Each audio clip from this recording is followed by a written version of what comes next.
capítulo 16, versículo 11. Llegamos al versículo 11. Aleluya. Le vamos a dar lectura honrando al Padre, al Hijo y al Espíritu Santo. Levíticos 16, 11.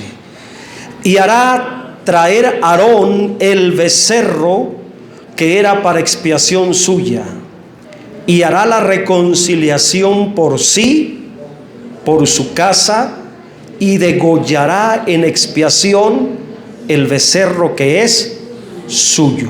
Siéntese, por favor. Vamos a seguir mirando muchos detalles del sacrificio del Señor Jesucristo en forma de figura. La muerte de Cristo, el sacrificio de nuestro Señor en la cruz, está lleno de realidades espirituales. Hay muchos aspectos que se desprenden del sacrificio del Señor Jesucristo. Lamentablemente, por falta de conocimiento, desconocemos muchos de esos aspectos que tienen que ver con la muerte de Cristo. Y hoy estaremos mirando un aspecto más de la muerte de Cristo en relación al servicio. Sí, lo que hacemos para Dios como servicio tiene fundamento también en la muerte de Cristo. Y entender esto nos debe de capacitar para que con toda libertad, disposición y voluntad, hermanos, podamos servirle a Dios de manera incondicional, de manera comprometida. Mire que Dios, por medio de su palabra, nos da motivos para que vivamos comprometidos sirviéndole a Dios. Si el creyente no logra discernir cuál es la base o el fundamento del por qué tiene que servirle a Dios, pondrá muchos tropiezos en su vida para servir a Dios. Pondrá muchas excusas en sus vidas para servir a Dios. Pondrá muchas justificantes para no servirle a Dios. Pero hay un motivo del por qué tenemos que servirle a Dios, y a manera de figura está revelado aquí. Por ello, en esta tarde yo le voy a poner a esta reflexión el sacrificio de un becerro por la familia sacerdotal.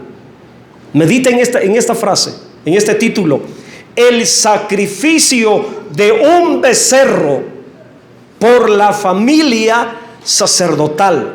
La familia sacerdotal era Aarón y sus hijos, que habían sido ungidos, consagrados, establecidos para servir en la obra de Dios dentro del santuario. Y el fundamento de ese llamado al servicio en el sacerdocio era el sacrificio de un becerro. Por orden de Dios, Aarón tenía que sacrificar un becerro en el día de la expiación para la reconciliación de su propia vida y también por su casa. Es lo que está diciendo Levíticos 16, 11. Usted lo está leyendo ahí. Es importante considerar, número uno, que Aarón era la cabeza, entiéndase, la autoridad de una familia sacerdotal. Él era el líder principal de los sacerdotes asignados por Dios para servir en su obra en el tabernáculo de reunión. Aarón fue ungido como sacerdote de Dios, y no solamente él, también sus hijos, para que todos sirvieran en los asuntos sagrados del templo. Dios ungió y consagró a Aarón y a su casa para que fueran una familia sacerdotal al servicio de su obra aquí en la tierra. De entrada, lo que yo estoy mirando por el Espíritu es que Dios está muy interesado en que usted y su casa le sirvan a Él. Yo no sé hasta qué grado nosotros los que somos padres, los hermanos que son padres, las hermanas que son mamás, yo no sé hasta qué grado han entendido el compromiso de servir en la obra de Dios. No solamente tú, la voluntad de Dios es que también tu casa, es que también tus hijos se involucren, participen, colaboren y estén a la orden y a la disposición de servir en los asuntos de Dios en la tierra. Porque para eso murió Cristo. También para eso murió Cristo. Para que ahora tú y tu casa le sirvan. No solamente tú, no solamente yo, nuestra casa también. Hoy lamentablemente algunos, porque no todos, algunos creyentes se limitan solamente a servir ellos en la obra de Dios. ¿Y sus hijos? ¿Y su casa? Ahí está el ejemplo bien claro: Aarón y su casa. La mayoría de los creyentes no participan ni se involucran en el servicio de la obra de Dios, menos su casa. Si los padres no lo hacen, ¿cómo quieren que sus hijos les sirvan a Dios si ellos no le ponen el ejemplo? Si los que son cabeza de hogar no sirven en la voluntad de Dios, ¿cómo quieren que los hijos puedan servir en la obra de Dios si ellos no le enseñan? Si ellos no le dan ejemplo, si ellos no van por delante. Dios había llamado a Aarón, pero también a su casa, para que fueran una familia al servicio de la obra de Dios. En este sentido, Aarón, como cabeza sacerdotal, representa al creyente que ha sido llamado, ungido y consagrado para servir en la obra de Dios. En Aarón estoy representado yo como cabeza de familia. En Aarón está representado usted, mi hermano varón, como cabeza de familia. Por ello se nos ungió con el Espíritu Santo. Por ello fuiste ungido con el Espíritu Santo. En Aarón está representado usted, estimada y amada hermana, como autoridad en su casa. En Aarón estamos representados nosotros, los creyentes, que somos cabeza de hogar. ¡Qué enseñanza, hermanos! Mire que hay mucho que aprender, principios de vida espiritual en el Pentateuco. ¡Qué impresionante cómo Dios nos habla de esa manera, hermanos! Y usted sabe en su conciencia que lo que le estoy diciendo así es en la voluntad de Dios, porque la voluntad de Dios es que usted le sirva, pero también su casa, sus hijos también. Qué poderoso es cuando esta realidad se cumple fielmente en la iglesia, cuando miramos familias enteras consagradas al servicio de la obra de Dios. Qué ejemplo, hermanos. Qué poderoso, qué precioso, qué imagen proyectan ante los demás aquellas familias en una iglesia donde el padre está comprometido sirviendo a Dios, la mamá está comprometida sirviendo a Dios y los hijos están comprometidos sirviendo en la obra de Dios. Hermanos, imagínense qué testimonio, qué ejemplo de vida. Matrimonios e hijos, todos comprometidos en el servicio de la obra de Dios. Cuando el creyente y su casa están dedicados al servicio de la obra de Dios en una vida comprometida, hermanos, ellos, por el compromiso que tienen familiarmente hablando, expresan la realidad, de la familia sacerdotal representada en Aarón y su casa. Escuche esto que le quiero compartir en esta tarde. Aprenda esto, por favor, y considérelo.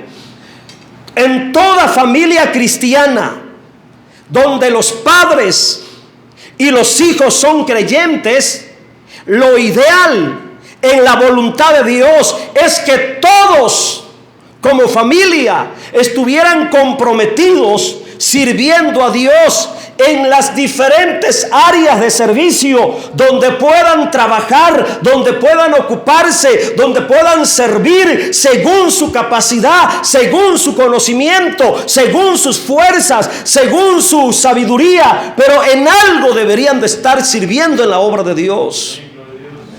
No que lamentablemente los padres que están comprometidos y los hijos que son cristianos, los jóvenes que son cristianos, ¿qué están haciendo en la obra de Dios? Meramente de holgazanes. Y no le voy a pedir perdón por esto, porque estoy hablando la verdad de Dios. Meramente holgazanes. ¿Qué hacen nuestros hijos al servicio de la obra de Dios?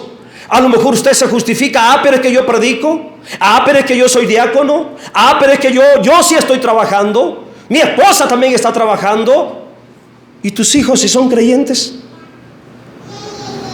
Voy a poner un clavo en tu conciencia, porque dice que las palabras de los pastores que enseñan a la iglesia son como aguijones y como clavos ahincados. Voy a poner un clavo a tu conciencia. ¿Será que tus hijos nomás van a estar de adorno siempre en la iglesia? ¿Será que nada más de adorno pasarán toda su vida en la iglesia sin hacer nada? Sin ocuparse en la voluntad de Dios. ¿Por qué nomás nosotros y ellos no?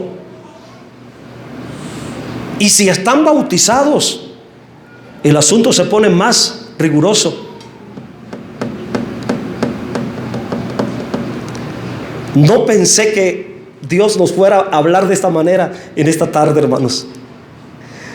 La verdad no pensé. Pero ahí está la enseñanza. Dios le dijo al sacerdote: tú y tu casa,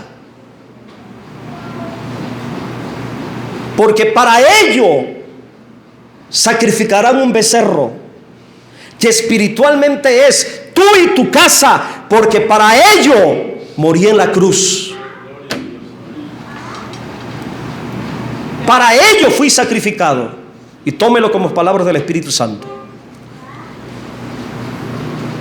Dios quiere a todos ocupados, como el canto de Marino: mi casa y yo, ¿qué dice? Serviremos a Jehová, mi casa y yo. Así que es tiempo de hablar con nuestros hijos y decirle: tienes que empezar a servir en la obra de Dios. No sé, métete con los niños. Acompáñame por lo menos repartiendo un folleto allá en la calle, pero tienes que hacer algo. Tráigaselos a hacer el aseo, porque muchas veces nada más vienen los padres y los hijos.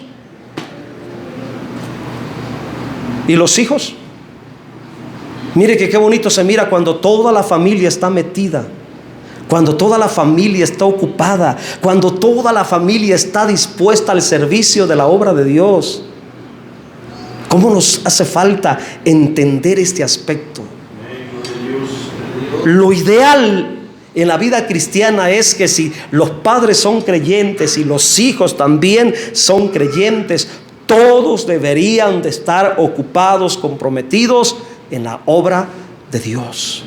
Porque el sacrificio de Cristo por nosotros fue en esa voluntad, para que hoy todos seamos una familia sacerdotal. Así como Aarón y su casa servirían en la obra de Dios, así también hoy en la vida del nuevo pacto, hermanos, todos una familia sacerdotal al servicio de la obra de Dios aquí en la tierra.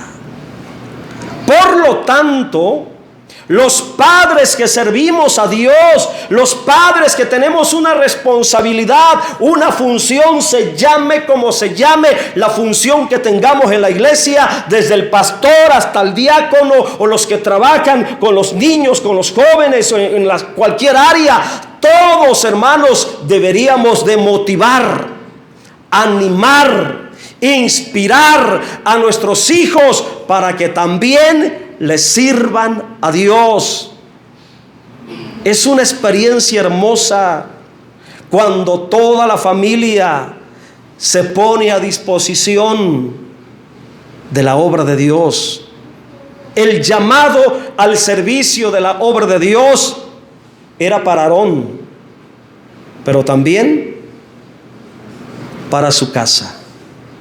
Y por ese llamado a servir en la obra de Dios, él tenía que sacrificar un becerro para la expiación de su propia vida, pero también para su casa. El sacrificio de un becerro era para la expiación de su pecado, pero también para la reconciliación de su familia. Y aquí voy a entrar en algunos detalles. La muerte del becerro perdonaba los pecados de Aarón. Eso se llamaba expiación. Pero también la muerte de ese becerro era para que fueran reconciliados. Eso se llama que estuvieran en paz con Dios, para que pudieran entrar a la presencia de Dios con toda libertad, en reconciliación. Y es muy interesante notar esto, que Aarón y su familia, para que sirvieran como sacerdotes perdonados y reconciliados con Dios, como una verdadera familia sacerdotal, era necesario, muy necesario el sacrificio de un becerro. ¿Y por qué un becerro? ¿Qué tiene que ver el becerro? El becerro estaba en relación a su oficio como sacerdote. Usted se acordará que en el contexto dice que el resto del pueblo, para que fueran perdonados en el día de la expiación, tenían que sacrificar un macho cabrío. ¿Se acuerdan? Ya se los enseñé hace 15 días. Pero para los sacerdotes el requisito era un becerro, no un macho cabrío. Porque el becerro era el sacrificio de los sacerdotes,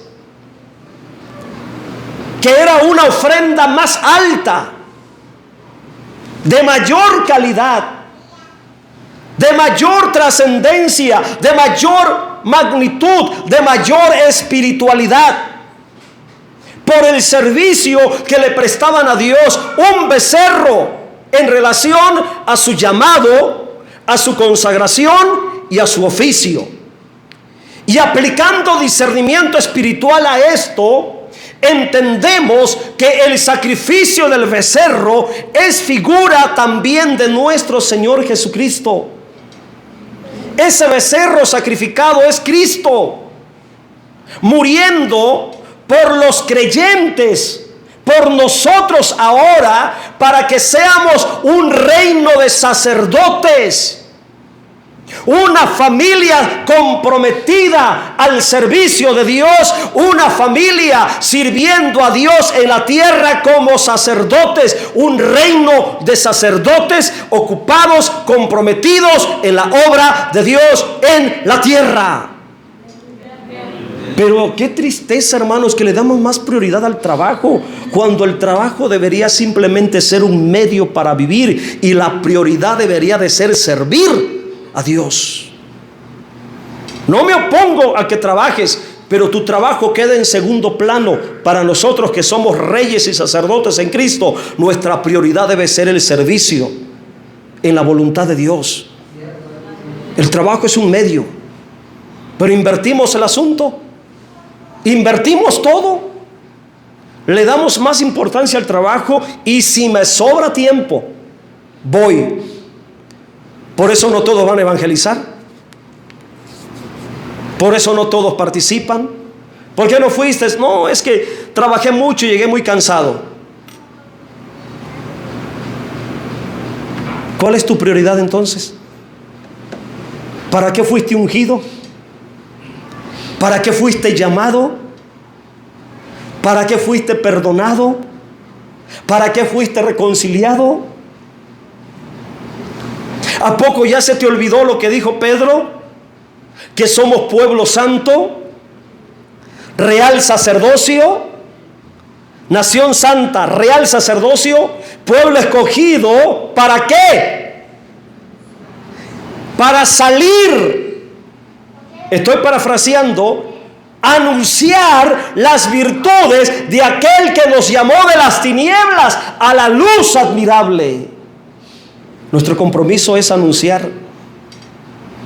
Nuestro compromiso es servir. Nuestro compromiso es ministrar. Nuestro compromiso es estar ocupados en la obra de Dios. Esa disposición para servir en los asuntos de Dios. Vamos a detenernos un momento aquí en el becerro para entender la relación espiritual que tiene con nuestro Señor Jesucristo. La Biblia, al llamar becerro, se refiere específicamente a un toro joven, fuerte, macizo, un becerro. Y qué poderoso es cuando entendemos que en el reino de los animales hay 4 reinos. Y uno de esos 4 reinos en los animales es el ganado. Un reino es el ganado. Y en el reino del ganado, el becerro o el toro es el rey del ganado vacuno. Es el rey del ganado vacuno. Porque el becerro es lo más fuerte entre el ganado y es símbolo de fuerza. Pero también el becerro es símbolo de servicio. Entre todos los ganados, o en el reino del ganado, los únicos que se utilizan para trabajar la tierra por ser grandes y fuertes es el toro. Los toros, cuando son castrados, se convierten en bueyes al servicio del hombre. Y como buey, el toro se vuelve un animal muy dócil y obediente. Así que el becerro, escuche, es símbolo de servicio. El becerro es símbolo de servicio porque es un animal fuerte que representa aquella capacidad para servir.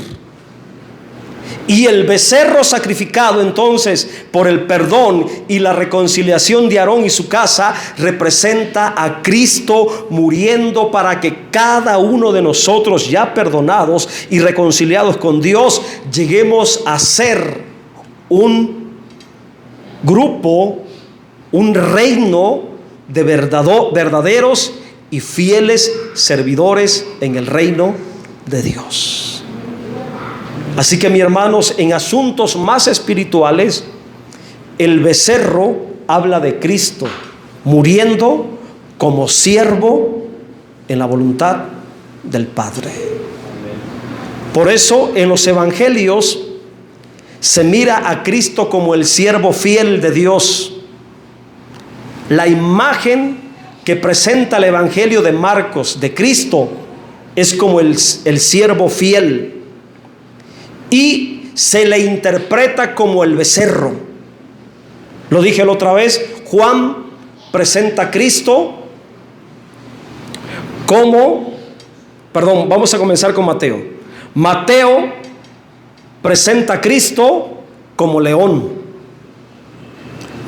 Marcos presenta a Cristo como el becerro. Lucas presenta a Cristo como el Hijo del Hombre, como el hombre.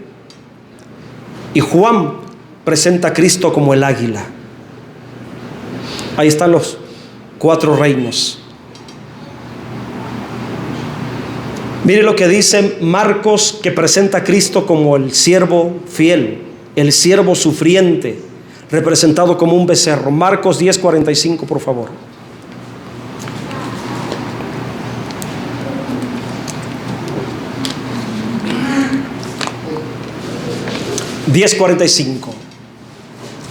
Porque el Hijo del Hombre no vino para ser servido. No vino para ser servido, sino para qué. Y mire lo que se dice ahí. Ahí está hablando de sacrificio. Ahí está hablando que Él fue sacrificado para eso. Vino para servir y para dar su vida. Eso es sacrificio. Ahí está Cristo muriendo para servir, para dar su vida en rescate por muchos. No vino para ser servido, vino para dar su vida en sacrificio de rescate por muchos. Vino para servir, morir, rescatar, y que de los rescatados en su muerte sean hechos siervos y siervas de Dios. En la cruz, en relación al servicio, Cristo murió y fue sacrificado como aquel becerro que era sacrificado por Aarón y sus hijos para que pudieran servir con toda libertad en el santuario. Ya voy a terminar. La enseñanza espiritual para nosotros es la siguiente, hermanos. La muerte de Cristo es un sacrificio perfecto para que ahora en Cristo, ya perdonados y reconciliados, regrésame a Levíticos, el texto que teníamos, al igual que Aarón y su familia, podamos ser y ejercer un reino de sacerdotes al servicio de las necesidades de la obra de Dios aquí en la tierra. Por ello aquí tenemos a Cristo representado en forma de becerro, muriendo para una familia sacerdotal que estuviera entregada, dedicada y consagrada al servicio de la obra de Dios. Termino con Hebreos 12:28, la última cita. Mire lo que dice Hebreos 12:28. Y Dios le dé entendimiento en esta lectura. Así que, recibiendo nosotros, ¿qué recibimos? ¿Qué recibimos? Gracias a qué lo recibimos. A la muerte de Cristo. Gracias al sacrificio de Cristo. Ya tenemos, mire la realidad. Se nos fue dado, se nos entregó, ya estamos, ya somos un reino inconmovible. Ya estamos en esa realidad. Ahora, ¿cuál es la actitud que tenemos que tener? Tengamos gratitud y mediante ella, por la gratitud a Dios, por el privilegio que me ha dado de ser parte de ese reino de sacerdotes, por esa gratitud, es la gratitud lo que nos debe de mover para servir en la obra de Dios. Pero cuánta ingratitud hay en los creyentes, hermanos, que no son capaces ni para venir a limpiar una bendita silla, y cómo ponen excusas y tropiezos. Se quejan tanto que les toque una vez al mes. Mi familia y yo lo hacemos todos los martes y no nos quejamos. Y además todos los sábados se limpia allá arriba en los niños, donde se les da clase a los niños. Todos los sábados. Doble aseo nos toca en la semana. ¿Pero por qué lo hacemos? Porque estamos agradecidos y nunca pudiera yo pagar la vida de cómo Dios salvó de la muerte a mi esposa cuando estaba amarrada inconsciente en el Hospital General hace muchos años atrás. Ni con 100 años de servicio de mi vida haciendo el aseo todos los días, durante 100 años de mi vida, yo no podría pagar la deuda que tengo con Él al darme una oportunidad para vivir cuando estaba yo allá arriba metido con el oxígeno muriéndome. No podría pagárselo ni en 100 años de mi vida sirviendo, haciendo el aseo todos los días y saliendo a evangelizar todos los días. No podría yo pagarle tanta misericordia. Pero somos buenos para exigirle a Dios que nos responda cuando vienen las pruebas. ¿Qué tanta gratitud hay en nuestro corazón para servirle? Los que servimos lo hacemos por gratitud. Mire, ahí está. Por lo que somos, por lo que tenemos. Léalo de nuevo. Así que recibiendo nosotros un reino inconmovible, es por el reino, por las bendiciones del reino, por la gracia del reino, por el favor del reino. Y por si no te entra todavía en tu cabezota, lo voy a decir, es por las bendiciones del reino. Porque no es un reino miserable, no es un reino pobre, no es un reino escaso. Es un reino, es el reino de Dios, hermanos, el reino más poderoso, el reino más abundante, el reino más rico, el reino más glorioso que puede existir. Por eso se le dice reino inconmovible, un reino que jamás será destruido, un reino que jamás fracasará. Lo hemos recibido por gracia. Lo hemos recibido porque Él es bueno. No éramos nada, ahora somos reyes y sacerdotes. Éramos pecadores, inmundos, miserables allá afuera, que no valíamos nada. Ahora somos reyes y sacerdotes. ¿Cómo no le vamos a servir por gratitud? ¿Qué es lo que te hace falta para servirle a Dios? Tú y tu casa, gratitud. Gratitud es lo que le hace falta a los creyentes que no quieren servir. Gratitud es lo que le hace falta a los creyentes que no les gusta servir. Gratitud es lo que nos hace falta. Porque cuando hay gratitud en el corazón, no lo digo yo, lo dice Dios. Cuando hay gratitud, dice, mediante ella. ¿A qué se refiere? A la gratitud. Mediante ella, dice, sirvamos a Dios, agradándole con temor y reverencia. Esa es la actitud correcta para servir. Y mire, cuando aprendamos a servir de verdad, estaremos viviendo en la realidad de un reino de sacerdotes aquí en la tierra. ¿Qué hacía Aarón y su familia en la antigüedad? ¿Cuál era el trabajo? ¿Cuál era la mayor responsabilidad, el mayor compromiso que tenía Aarón y su casa en la antigüedad? Servir a Dios. Servir a Dios. ¿Y cuál debe de ser el mayor compromiso que tenemos con Dios ahora? Servir a Dios. Y si nos ha favorecido, si nos ha hecho milagros, si nos ha ayudado, si ha cambiado la condición de nuestra vida por una vida bendecida, por una vida llena de paz, con mayor gratitud deberíamos estar dispuestos a servir.